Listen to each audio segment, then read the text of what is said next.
i-guide tayo. Pag di nyo na kayang buhatin, ganito yung gawin nyo. No? Ipanaog lang siya, ipapanog lang. So, yung femur, feel the femur, saka behind the femur is the sciatic nerve. So dito tayo away, always starts away sa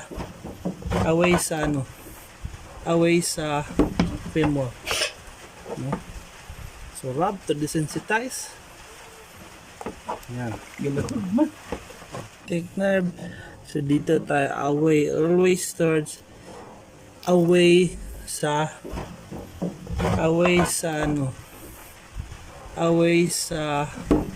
femur. No? So rub to desensitize. Yan.